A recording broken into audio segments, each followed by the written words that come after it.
shrimp penne alla vodka. I hope I said that right. Hey, this one right here, hey, it hit different.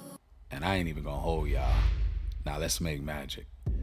Now, straight out the gate, we gonna start with those diced tomatoes. I'm using canned diced tomatoes. If you have fresh, please feel free to use them. Now to the left, that's fresh basil. To the right, that's fresh thyme. Then we're using fresh parsley. And then I'm just using some plain salt just to bring up the flavor. And then the onion of choice are shallots.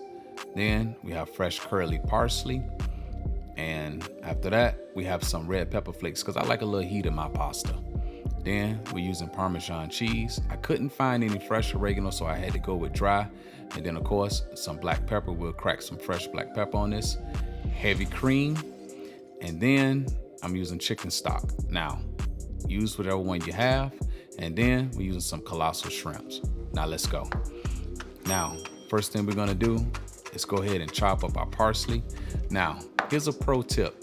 One of the things you want to do when you are chopping your herbs, especially parsley, you don't want to over chop them. As you can see, I just did a little quick chop on them because the more you do this, the nastier they're going to get, meaning they're going to start bleeding out. So you don't want to do that. Now, our shallots, we're going to go ahead and just slice these up into a small dice because being that this is going in the sauce, we don't want to chop these big at all, okay?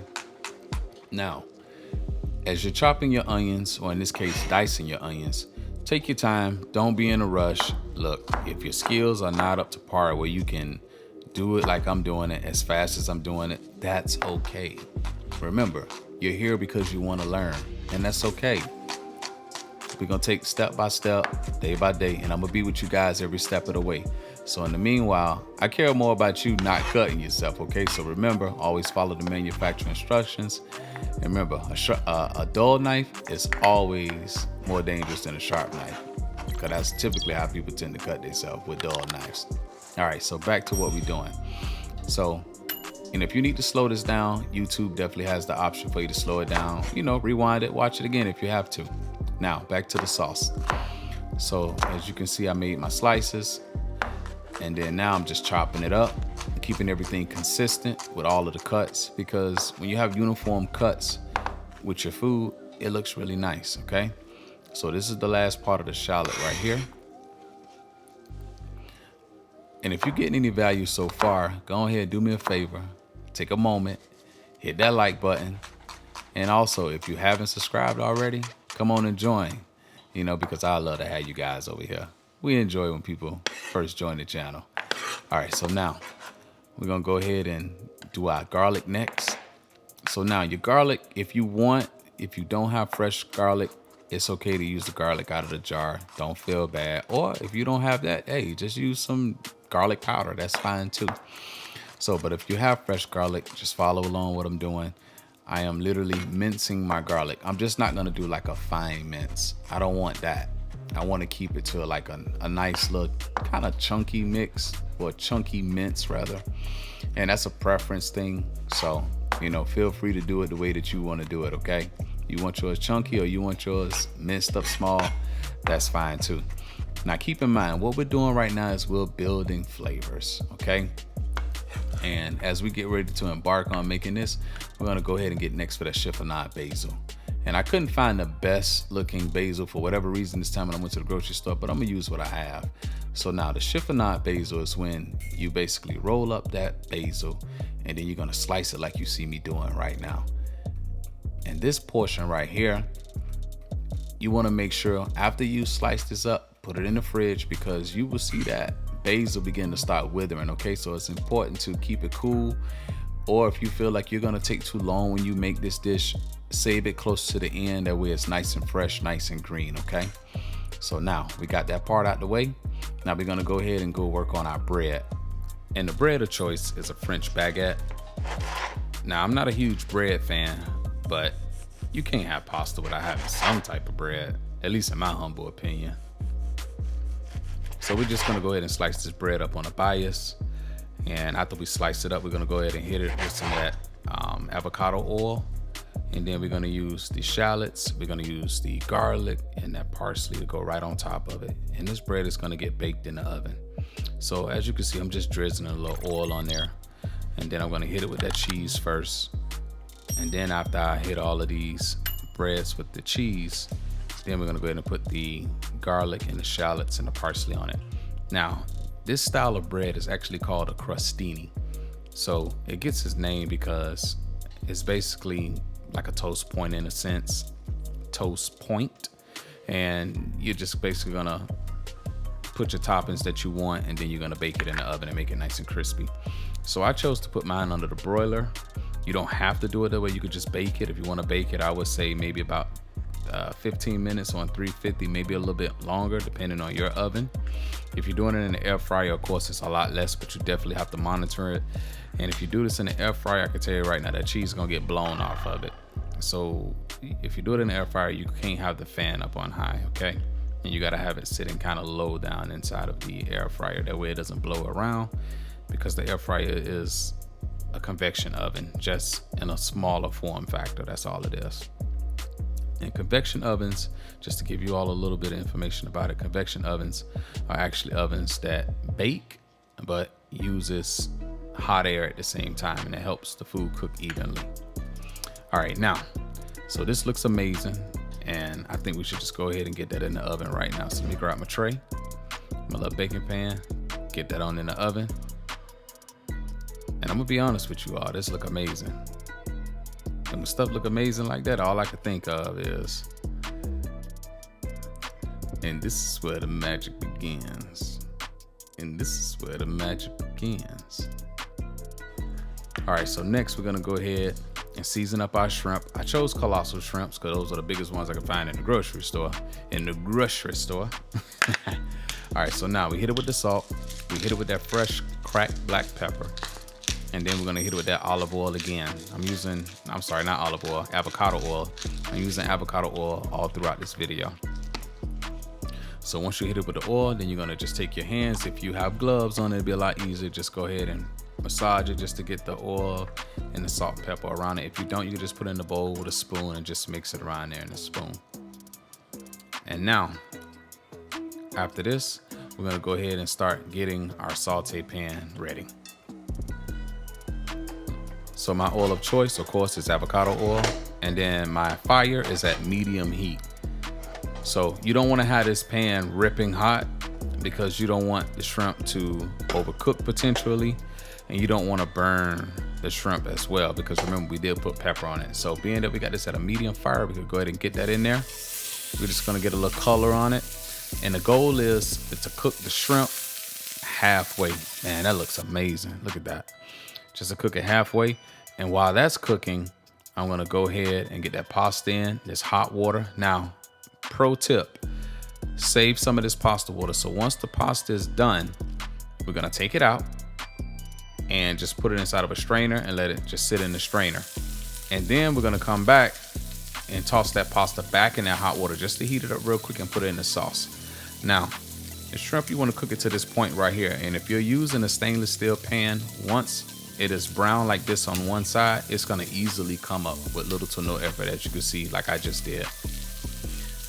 And the goal is we're just cooking it halfway, because we are gonna finish it. Yeah, right there. Beautiful. Now, the goal is to cook it halfway, because it's gonna finish cooking inside the sauce at the end. So we don't wanna overcook it. So now that side is done, I'm gonna go ahead and flip this. And now I cook my shrimp on one side about 1.5 to 2 minutes.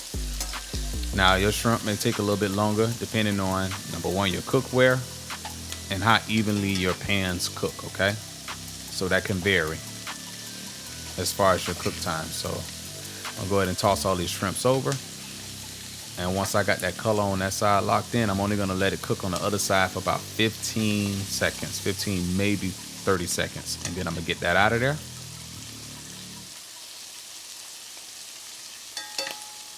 And just hold it to the side. So basically I'm gonna just snatch the shrimp out of here, hold it to the side until I'm ready to put it inside that sauce at the end. And then once I finish with the shrimp, taking it out, my pasta should be done by now.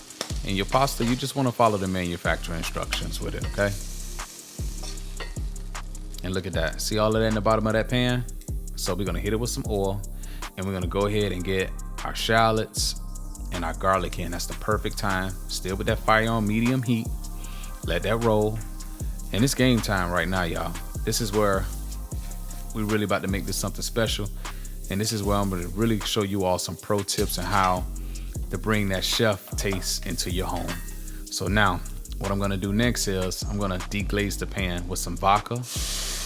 You don't need a lot. This is to taste. So I use maybe about an ounce of vodka at best. And then next, I'm going to go ahead and just get that a little stir. You don't want to move it a lot, okay? Because we don't want to lose heat. And then now I'm going to hit it with that chicken stock right now. And now the pan is deglazed. So all of that flavor that's attached to the bottom of the pan, all of that's about to come up right now. So you just want to work that, okay? Not stirring it too much, but just enough just to get that off the bottom. And once you got that off the bottom, we're going to go ahead with our diced tomatoes next, right after this, okay? Yeah, just a little bit more. And now we're going to hit it with them diced tomatoes. Beautiful. I did 12 ounces right here. Maybe give or take a little bit more. And I'm using a large stainless steel saute pan. Oh yeah, that look lovely.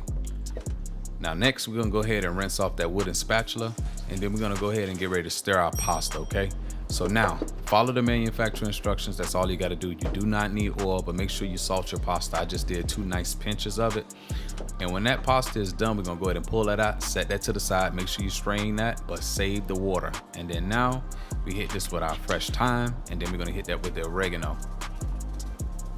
Now, what we're gonna do is take that hot water that we saved, and then we're gonna add the pasta back to it later. And then from there, we're gonna strain it again and drop it inside of that hot sauce. Now, let's hit that with our red pepper flakes. We getting ready, y'all. We getting ready. We're building our sauce out right now. This is beautiful. And then let's go ahead and add a knob of butter to this. We're gonna just add, let's do a tablespoon. That's more than enough for this. Really should have did it early, the butter, but it's okay. We adding it right now, as long as we get it in there. All right, so now, let's go ahead and throw that butter in. And then hit that with that fresh parsley.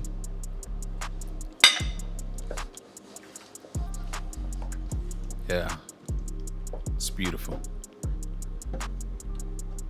Now we're just making sure all of those herbs are moved around, and then we're gonna hit this with that chicken stock.